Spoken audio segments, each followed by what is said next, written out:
Step into the light where the wild ones roam, where the heart speaks loud, calling this place home. We break the rules, we paint the sky, ridiculously you, we were born to fly. Ooh, it's ridiculously you.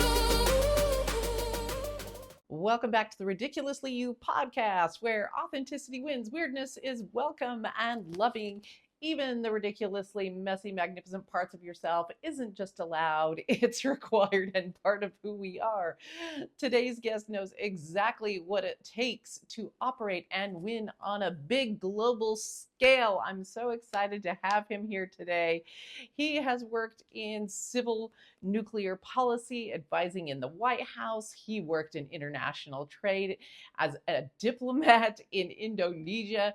He has lived and worked among 50 countries, including those years on the ground in Jakarta. He has advised global powerhouses like Westinghouse, GE, Google, Pfizer, cross-border growth, international policy, and strategic alliances. The strategic alliances is a big piece now.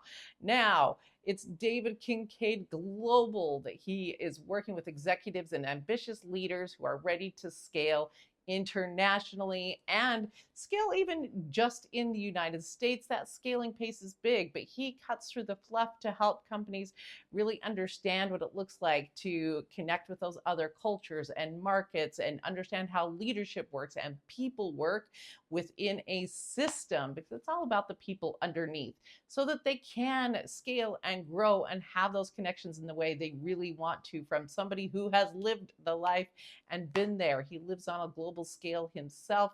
He is a global expansion advisor and executive coach. Please welcome one of my first in-person connections here in Albania. We are going to have David Kincaid with us. Okay, so David, in your work in international trade in Indonesia, and you work in nuclear, you worked with probably companies of all different sizes, from like little startups to big companies. Can you tell us a couple of fun stories, maybe one fun story about a startup that you worked with, probably more like in Indonesia? What did that look like, and how did you help them? Sure. So I'll give you an example. It's kind of a household name, but in Indonesia they were a startup. They were Dr. Bronner's. I love this because it's such a old-fashioned name. Yeah, like we know that in America, but Yes. probably not outside. Yeah, not a bit. And it's like soaps, and Dr. Bronner's bottles are famous for all the words all over the bottle that you can read about all the things that you can use their soaps for. Yeah. And so they came to us, and they came to me, and I got to I listened to their request. And they wanted to enter the marketplace. Mm-hmm. And so this really meant in Indonesia that I needed to connect them with partners in that marketplace. And so I needed to do an assessment of the marketplace for them, like how is their product going to work in Indonesia? So I considered all kinds of factors. I also needed to look at who do we know as partners on the Indonesian side. There's a rule that if you do business in Indonesia, you have to do it with an Indonesian partner. Oh, right. And so it was very important that we do some matchmaking. And so that meant meeting with the partners and like talking to them and talking up Dr. Bronner's brand and saying like, you're going to love this shampoo or soap or whatever the product was at the time. And then we began to look at things like the grocery stores, like could they do end cap marketing?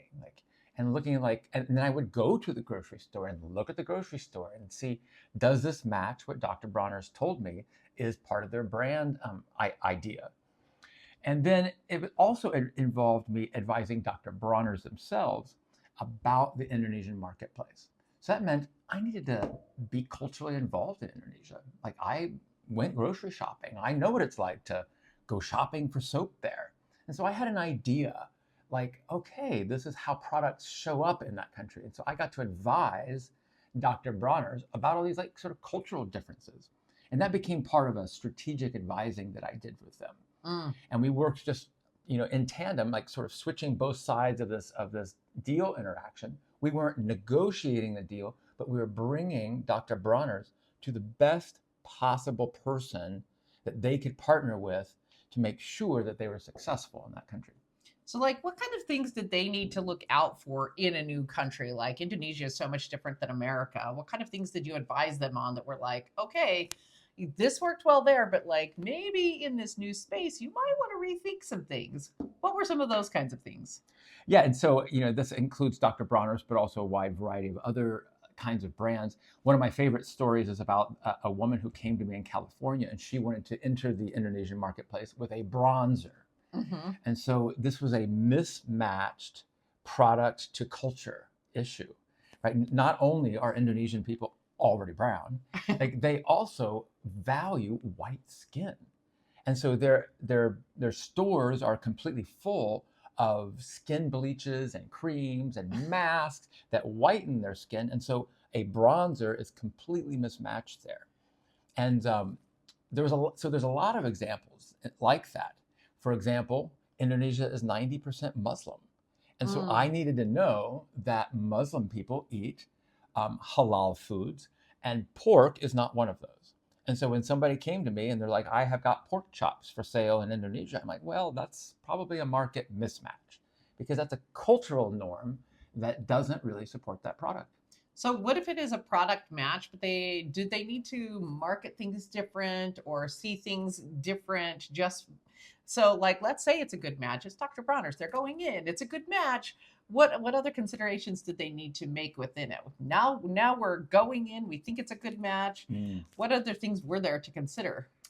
Yeah, so I think this is in the area of hygiene and personal hygiene products and cosmetics and whatnot. And so forms of beauty are really important, right? So like, I mentioned that the Muslim issue. So a lot of women have, the hijabs and whatnot.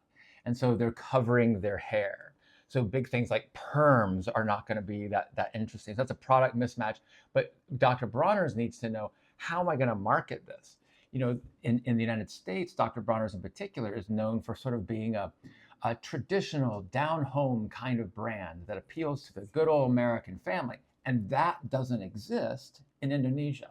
So it's like, what is that version in Indonesia that they can appeal to? Like, what is the sense of traditionalism that honors the Dr. Bronner's brand, but also connects it to this new Indonesian context in such a way that those people are then recipients of that. They respond to that marketing.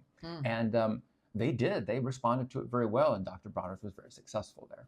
What do you think when people are looking to grow internationally or even scale to a larger extent in America? What do you think are some of the things that you saw over and over again that you're like, this shows a company's not quite ready to do it? This is the misnomer people have about what scaling looks like. What do they really need to be doing to get ready for that? First of all, they need to be doing their homework.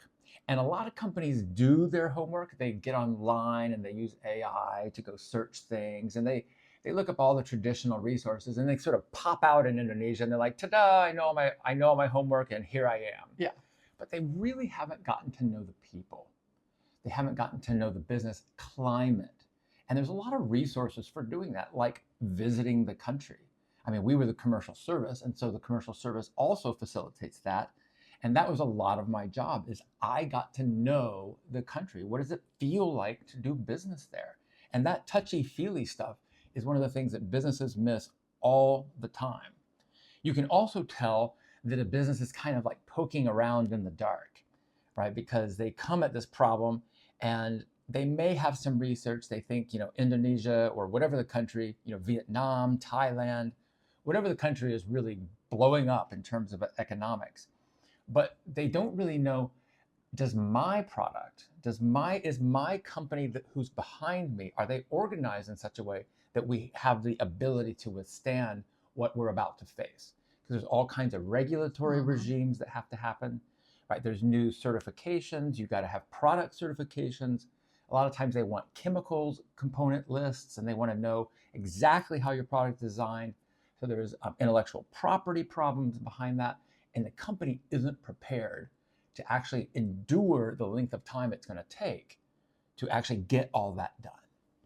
So some of the things I'm hearing you say is having somebody who knows the actual country landscape, maybe has been there before, understanding what the leadership needs to look like, having like the patents and the ingredients and the like matching, like if you're going to come into the European Union, for example, we're in Europe right now, having and understanding what their standards are compared to what you That's do, right. having all the systems ahead of time would be really, really important. So one of the things that I've told clients a lot too, because they're like, yeah, but this whole international thing is great and whatever. And I'm like, okay, so you can find out about a country in a few different ways.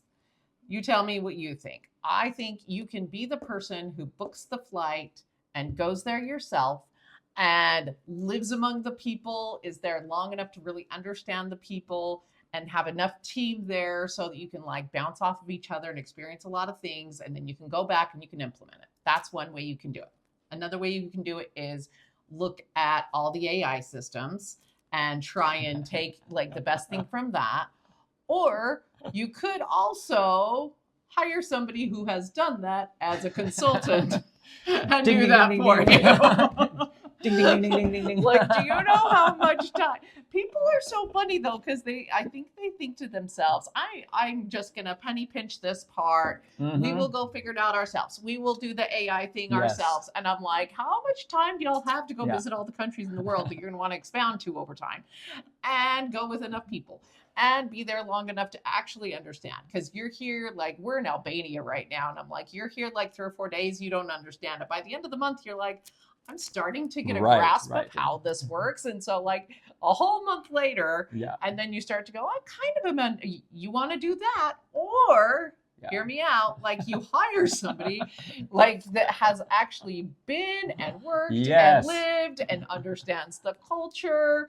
Like, I think that's one of those things that people don't understand. And you having been, what, 56 countries Yeah. now, like that makes a giant difference in how you see the world and how Yeah. you see connections and business growth. What do you think, like the biggest difference you think being and like experiencing 56 different countries and being there long enough to do a little work and figure stuff out? What's the biggest difference you think has come over your years of experience doing that?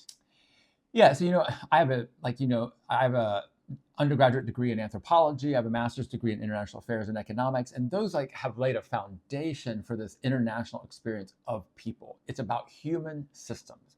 One of my favorite things is you'll get engineers coming over to a country or exploring some sort of other market, and they bring this sort of like logical conclusion kind of thinking. Yeah. And this is so misguided. The very premise that their logic is applicable in another country is already wrong. Yeah. Because it is most certainly steeped in American thinking or in engineering thinking or whatever their industry is.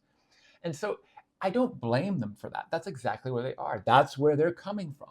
But that's why you recognize the gap between you and where you want to go. And you begin to bring people in that can assist you in that gap, AKA hire a consultant, someone like me. So I think that one of the things that I've learned is that you don't have to have specific expertise experience in every single country on the world, in the world. Yeah. Like that's just impossible. But after 56 countries, working in over 26 of them, living in 3 of them, I know, and actually at this point it's like living in 6 of them, and I know what to look for in a culture. I can enter into a country and I can look about and I can be like, oh, I'm already seeing the values that are expressed in the landscape of this country. Mm-hmm. And a perfect example of that is I spent a great deal of time in Thailand. And a lot of Americans come to Thailand. You can see it in the comments. You see TikTok videos about it. You see all kinds of stuff about it. They complain about these bundles of cables and they complain about how run down the houses are. And oh my gosh, don't they know what a can of paint is? Well, you can also go to those houses and see the cans of paint. Yeah. So if you actually are observant enough, and frankly, no tourist is. I mean, and that's not a slam against tourists. If you're a tourist in a country, you're there to enjoy a specific kind of experience. It's an indulgence experience, or maybe it's an adventure experience. So you're focused on it from that point of view. When I walk into the country, I look and I go, well, there's the cans of paint. Why isn't the paint on the walls? And then you start asking those questions and you begin to realize they have an attitude of, if it's not broken, don't fix it. Right? They are not interested. You could sell them all the paint you think that you need to sell to them, and they're still not going to go outside and put it on the wall. You could offer to paint it for them. They're still not going to accept that because that's a superfluous charge. Yeah. Why would they do that? There's no reason for that. It's perfectly fine the way it is. So that's a value that's being expressed. And the average business does not have the bandwidth or the depth of expertise in-house to be able to be observant like that in every new market that they want to go into. Expanding to new markets is a terrific way of creating multiple income streams, really anchoring your income and your annual sales. And so it's a very useful, for the United States, it's also very useful. It creates GDP, it creates American jobs, all that kind of good stuff. Very beneficial. But the likelihood that in-house that a company is going to have that kind of ability to look that deeply and that broadly is almost zero. And so it's a fool's errand to believe you can DIY this. This is not about scotch tape and string. This is about true connection between the product or service that you have and the people that you are bringing that to. And frankly, I love that the world is a colorful place. It is a diverse place. And part of that diversity is I don't know who they are. But now that I know that through my years of experience, I can walk into a country with an open mind and go, oh, what new things am I going to discover about the human being? Yeah. And I love too this idea of they're not going to paint the wall. They're not going to paint the outside. They're not going to do that in Thailand. But everyone's incentivized by something, right? And so the Thai people, they love beauty, but it's going to be in a much different way. And you have to understand like what their standards are. So my experience is more here in Albania.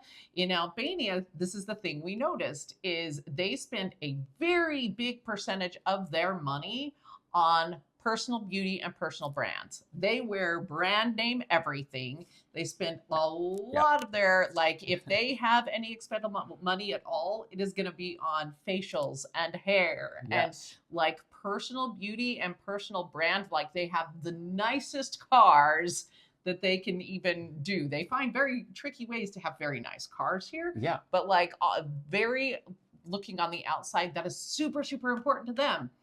You will also go down the street and find the same thing. Yes. You will find, like if you went outside of our building right now, it looks like the outside is falling apart and there's holes in the wall and it is crumbling. And then you go inside and it's lovely.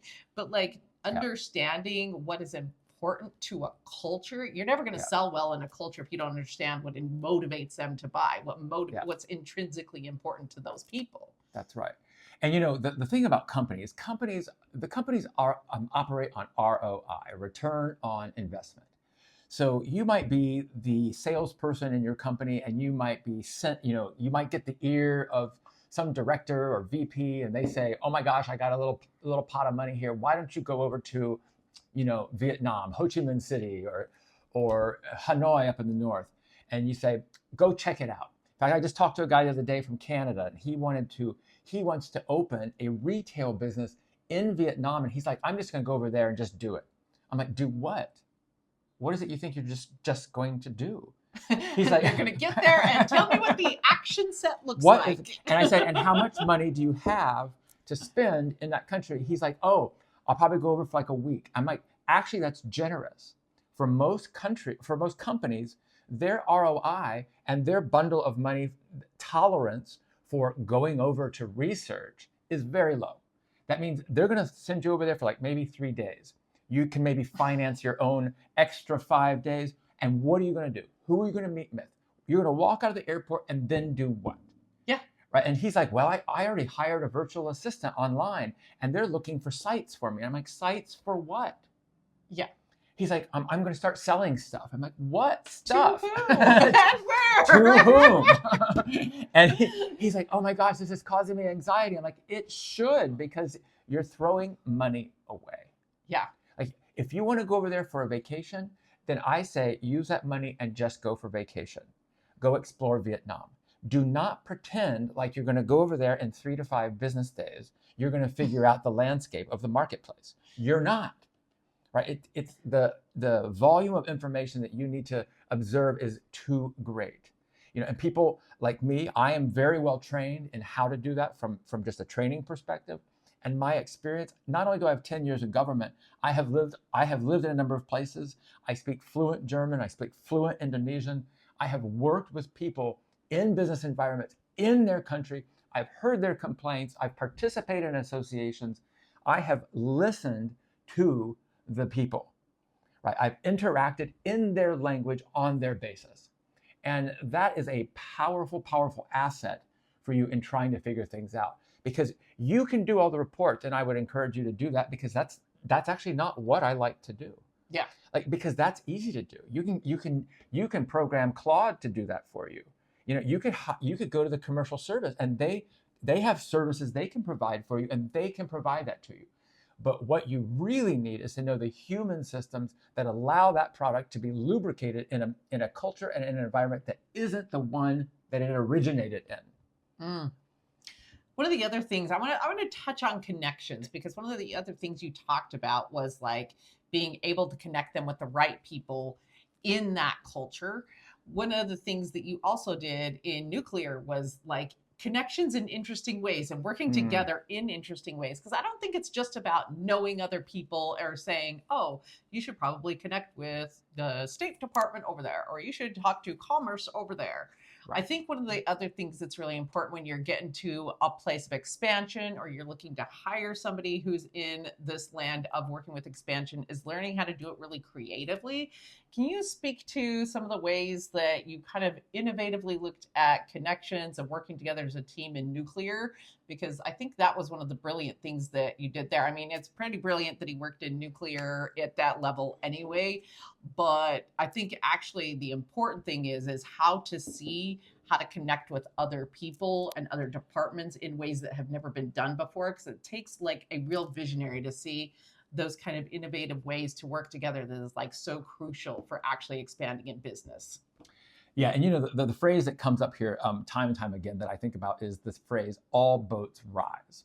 Yeah. Now, I'm going to back up just a minute from that. There's a lot of negative and downsides of all boats rising and of this attitude, and some of those are also well documented, but I want to capture really the essence of the positive benefits of that. Yeah. Right. So our system, and much of the world system, is designed upon competition. We see like we're trying to beat out some other competitor. But in market spaces, and you know, there's a lot of really great examples, like Starbucks is an example, Home Depot is an example. Some of these box stores, Walmart is an example, that, you know, even though these are all also cases where the small guy got pushed out, in reality, Starbucks is the single biggest contributor to the small coffee shop around the world. Oh, interesting. There is no, like, we have more small coffee shops around the world as a result of Starbucks putting coffee drinking onto the map than ever before in the history of the world. That includes in the United States. You can go into nearly any major city in the United States. I say major because often Starbucks does push them all out of small towns. Mm-hmm. But in large cities where you have a market size large enough to cannibalize all of Starbucks offerings plus some, which is a huge amount, what you see market expansion. You know, Home Depot put a lot of small businesses out of business as well, but they created an entire DIY culture around home repair. Yeah. And so now there's all kinds of specialty shops all over the place. And then that doesn't even include the online marketplaces that's created. It has just been exponential. And so, you know, when you go around the world and you look at, you know, competition as a feature, like, competition doesn't always work for us. Like, if you're going to shoot your competitor, like, and I mean metaphorically here, then you may be shooting your industry. And in nuclear energy, that was the case. You know, we as the United States are competing against a foreign group of nuclear providers who are all owned by the government. So the Russians, the the South Koreans, the Japanese, the French, Chinese, they're all state-owned enterprises. They can print money behind them. They can use their treasuries to finance their marketing. They're marching in lockstep. They have the nuclear energy turbines. They have the highly enriched uranium producers. They have the uranium miners, the contractors, everything. Us, we're a competitive mess, right? And so we actually are thwarting ourselves by competing within our industry against the rest of the world. So we don't show up that great. So if all these different, like, like if you are a minister of energy in a foreign country and you're sitting there and you're going like, oh my gosh, I have this huge headache called we're exceeding our ability to produce energy in this country. How can I get like really powerful, clean energy? And then you're having to deal with the public response to clean energy. Like you want an easy way forward. And so when a country like China or Russia or comes into the room and says, here's a whole bunch of money that we'll give you some submarines and we'll build some roads. And if you buy our reactors, we'll help you finance it. Yeah. We'll manage the project. Then that guy or that girl is like, wow, that's amazing. So they were a one-stop solution. They're a Everything one-stop right here. solution. And then in our country, like this person's coming out, and 100 different people are coming at them going, I can do this part, I can do this part. They don't have that capacity. And so I had to think of really strategic solutions. And part of that was getting the United States government agencies to work together because they weren't working together either. They were in competition with one another. Imagine, if you will. Imagine. They didn't work together. And in fairness, there's this really powerful theme that's out there called weapons of mass destruction. And then there's non-proliferation, which is the threat that terrorist groups may grab hold of parts of your technology and take it away from you. So these concepts are legitimately out there. So you need people in those spaces, but there were like nobody in the federal government that was promoting our industry. Right. And so our industry was just collapsing. And I mean, it's still struggling today. And so what I was able to do through this advisory committee is I was able to make this appeal and start working one-on-one with these companies. And I made the very strong appeal to each one of them, showing them market data that I had collected and analyzed, that if they don't put aside this competition hat, then all boats will not rise. Sure, like, it was kind of a GE Westinghouse competition going on for a while. Sure, Westinghouse might get this contract and then GE might get this contract. But GE getting a contract is not a loss for Westinghouse in the classic sense, because now that technology is put forward in the world and we get to say, look at US technology. We do a fantastic job with it. We deliver on the contract that we say we're going to deliver on. It's safe and secure technology. It's backed by the International Atomic Energy Agency. We provide training for your people. We help you hire, etc. So we have a really great product, but it wasn't getting to the marketplace because they were so blinded by the competition of it all. And once I made that appeal, it really made sense to them. And that became a lot of our work together, is figuring out in all these different layers of the industry, how are we able to put aside this competitive thing and think about it as we, the industry of the United States, are competing against state-owned enterprises. And this applies at every level of every industry around the world. Wow. I love that. Are you ready for a lightning round? Super fast. Okay. Yes. What is one thing a company can do today to help them get ready to expand? Most important thing they can do. Research. Research. What should be number one on their research? What is the cultural demand in a particular marketplace? What is expressed through culture as a demand in that marketplace? What country have you visited that surprised you the most? From what country I visited that surprised me the most? I think that I actually have two in my mind. One of those is New Zealand and the other one is Scotland. I thought of neither one of them as being exotic. And what I found is that despite being English speaking, they are really exotic compared to the United States. And I loved them both. Yeah. If somebody is looking to grow their country in America, they're just like, maybe they're in Denver, your little hometown, and they're like, I want to get into Utah and Texas and Seattle, and what should they be looking at as far as leadership or growth or whatever that's going to help them actually expand within the US? Human systems. This is my big thing. Human systems. We're so good in this business environment of really creating like systemic systems, like technical systems and things to facilitate the actual trade or product sales of business. But people.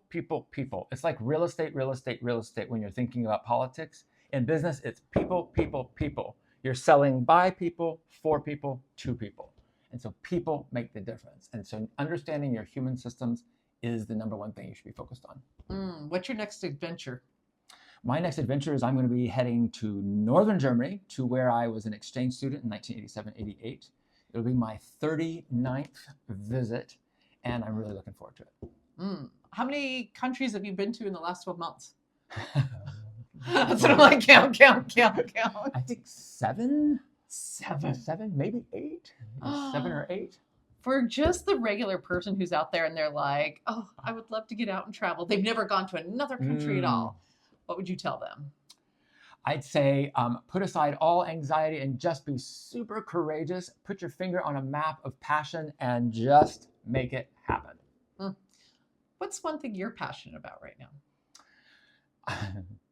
I'm really passionate actually about my own spiritual journey, but I'm passionate about it in light of travel, like the way that, because it's not about destinations on a map, it's about people. I love people. I love to understand how they work. I love the stories and the history, and I love how we view our place in the universe. And we're so amazing and evolving right now.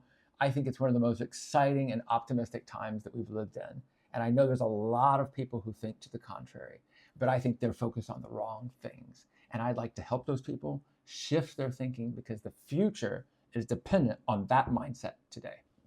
What do you think you have learned about yourself in this spiritual journey? Like, if you could just sum it up in one short little couple of sentences, what's the most important thing you've learned about yourself in your spiritual journey? I think the number one thing is to cease my war with reality. This is beautifully who I am. This body is exactly what I was meant to have, exactly as it is, without hair, 55 years old, creaks and groans. It's a beautiful thing. I'm in a beautiful space at a beautiful time with beautiful people all around me. And when I come to rest in what is truly real right now, that's what I find. If people took away one thing from today's episode, what do you want them to remember? I want them to remember, first of all, that cease the war with reality. And if you want to expand your business, start getting really connected to someone who knows international space. Yeah. Where can people find you? You can hear all about David's stories. Where are they going to find you at? I'm at TikTok and Instagram at David Kincaid Global, and I am on the web at davidkincaid.us. Fantastic. Thank you so much for being on the show. This has been Julie May and the Ridiculously You podcast, where we explore people and situations and companies who are out showing even the ridiculous sides of themselves in the big, beautiful way, so that we can all learn to love ourselves, love this beautiful world we live in, and go explore it more fully. Talk to you later, guys. Bye. Share the spark, take it higher. Hit subscribe, bring a friend. Let the wildness never end. Tap in, stand true. This is your crew.